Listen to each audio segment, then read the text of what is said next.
Yo, what's good? It's O.D.D.I.T.Y. Welcome back to another episode of The Craft, where we talk all things hip-hop, from experiences, opinions, processes, techniques, just all kinds of advice, all things hip-hop. I myself, I'm a hip-hop artist. If you check out the rest of the channel, you'll see music videos, songs, live performances, everything. This is a mecca for hip-hop. And today, we're going to do a reaction to one of Eminem's new songs called Somebody Save Me featuring 𝙁𝙊𝙇𝙊𝙁. So let's get into it. Some just do it for the cash, others do it for the passion. Is you working on your craft? Is you really about that action? Some just do it for the cash, others do it for the passion. Is you working on your craft? Is you really about that action? The Craft. Welcome. So if this is your first time to the channel, I'm a hip-hop artist as well, and a lot of my focus is more conscious, lyrical focus in my own music, but I enjoy all types of hip-hop and rap. But today we're going to do a reaction video for one of my favorite artists of all time, huge inspiration, and that's none other than Eminem. His new album, I haven't listened to it all because I'm trying to find a time to listen through from beginning to end. But there is one song that I've been hearing, is a very good song called Somebody Save Me featuring 𝙁𝙊𝙇𝙊𝙁. And so I'm about to pull up the song right now, and we're gonna listen together, and I'm gonna give my thoughts on it. Daddy? Dad. Get right here when she gets Come eat! I'm so tired. Just come eat! Man, I'll be in there in a minute, I promise. Stop. Well, then wake up!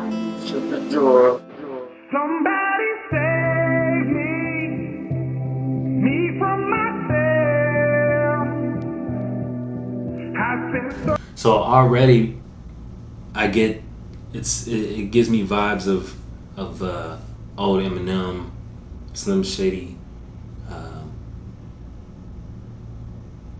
where a lot of people will kind of nowadays think he's just this lyrical, spherical type of rapper who is more obsessed with how he raps on a song than the subject matter.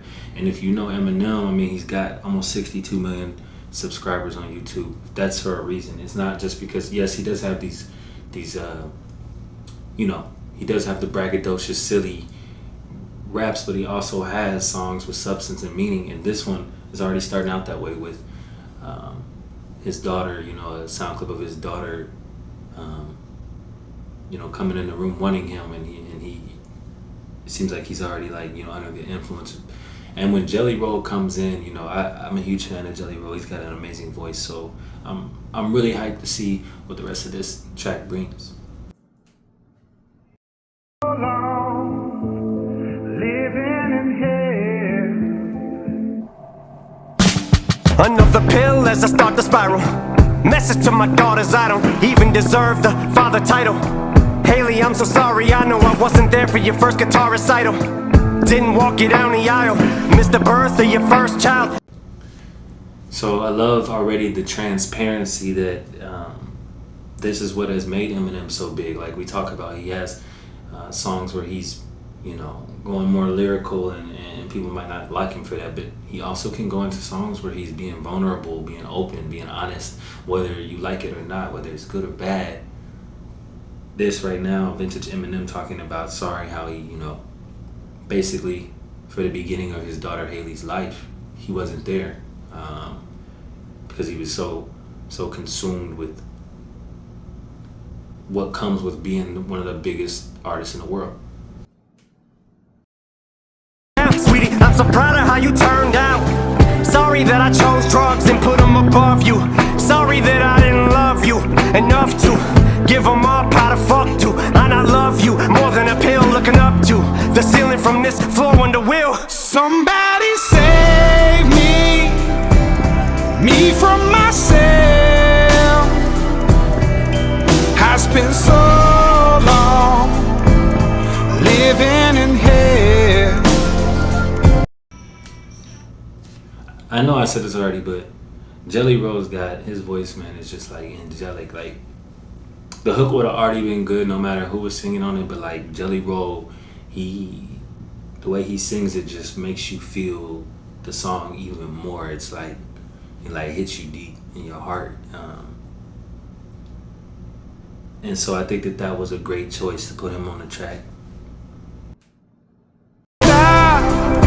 It's bad for my health. It's the only thing that seems to help. Elena, sorry that you had to hear me fall in the bathroom. Sorry that I missed you graduate. Nate, I should just congratulate you on being a dad too. Carter and Liam, look at you. Little bro, sorry I left you. Sorry that I'll never get to hold or hug my little nephews. Stevie, I'm sorry I missed you. Grow up and I didn't get to be the dad I wanted to be to you. Things I wanted to see you do. This is my song from me to you. Sorry I gave up, but I'm just so defeated. God, what the fuck you want me to do? Somebody save me. Again, second verse, even more vulnerability, just talking about his kids and sorry that of all the time he missed graduation, watching his nephews grow up. As an artist, I can relate to a lot of the things that you feel, the way that you feel. You don't always express it how you should, and so the safe place is the microphone, the safe place is the studio, the safe place is music. So that's why I guess some of the best songs do come from vulnerability, sadness, the bad lows of our lives, because those are, a lot of times we don't talk about it as much except when we're making a song. So that's why songs like this, they really hit. They really do. Me from myself. I spent so long living in hell. They say my lifestyle is bad for my health. It's the only thing that seems to help.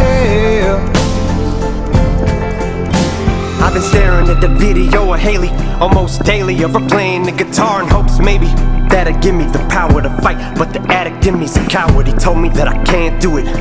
Had a second chance. So he in this third verse, and actually let me preface what I'm about to say by saying he has a third verse, and that is very nostalgic too. A lot of artists, basically the whole music industry now, has shied away from doing 3 verses. For one, the song length is too long if you do that. For two, most artists don't want to sit down and think about how they can tell their story in 3 verses. So I do respect that. That is, I'm glad he put that, the 3 verses back on this. But he starts with this verse by saying that he was watching old videos of his daughter while he's, intoxicated or high or whatever drug he's on. And there's a part of him that, wants to do right and sees the motivation, and then there's a part of him, the drugs are controlled, that are saying, nah man, fuck that, you need these drugs. And I can relate to that really, really heavy, because growing up I was like Haley, I was like Eminem's kids, where my father was choosing substance abuse and drugs over me and my brother. And so this song really does hit home, because it's like to see a father apologize to his kids is it hits home, because I never got that closure. Like I'm stuck inside an alternate reality, but I know I'll turn it around and be able to walk her and Laney one day to the altar as proud as can be. Right now I'm just weak as I fall further down in this deep, holding farther in the ground that I sink. As they lower me in my coffin, I feel the tears all falling down on my cheek. Damn. Let me play that part back, but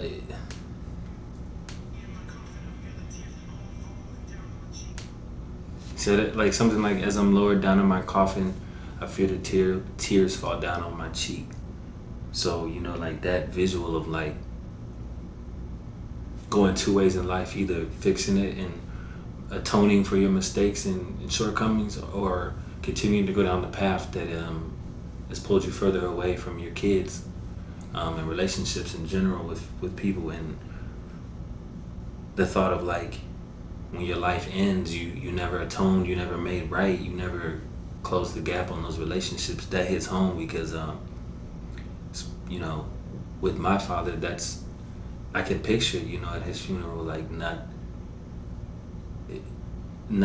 not having that, ever being able to say, you know, I'm sorry or make it right, and just being gone, and now I'm left with like the thoughts of like of that. So yeah, that is deep, man. Baby, don't waste your time on me. I'm so damaged beyond repair. Then Jelly Roll, my lost cause, baby, don't waste your time on me. I can 100% relate to that, because I feel like that's what my dad was going through. You know, the more time he missed, the more times he fucked up, it just made him feel even more hopeless. And so it was almost like easier for him to just stay away and keep fucking up than to come in and then come back out of my life. So I could see the pain Eminem had in this song. So executed perfectly. Life is shattered, my hopes and my dreams. I'm a lost cause. Baby, don't waste your time on me. I'm so damaged beyond repair. Life is shattered, my hopes and my dreams.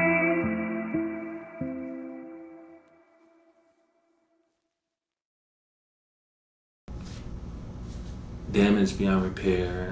Life is shattered, my hopes and my dreams. Like, obviously Eminem is one of the biggest artists and best rappers to ever exist, and for him to be that vulnerable, he doesn't have to be, you know, and for him to still go through that when you have everything, lets you know that substance abuse can get anybody. And so like 4 years ago, I wrote a song called 𝙁𝙊𝙍𝙍. You can, you know, if you get the chance to check out my channel after this video, if you like what you see, I have a video called 𝙁𝙁𝙍𝙍, and I'll post a link to it right here. But it's similar. It was the song I wrote when my father passed away from substance abuse. And so like songs like this really hit home. And so I hope, you know, this song can help other people who either, you know, may have kids or were kids of somebody who is dealing with that. And it's just good music, man. So like all those haters of Eminem talking about his music doesn't talk about shit, like check out this song right here and then come say some shit. So yeah, thanks for tuning in. The song was great, man. I'm ready to listen to the rest of the album. So, you know, if you haven't been to the channel, please hit subscribe, please like, leave a comment, let me know how this song made you feel. And like I said, I got videos and songs on here as well, so check them out. Let's interact, and I'll see you guys next week.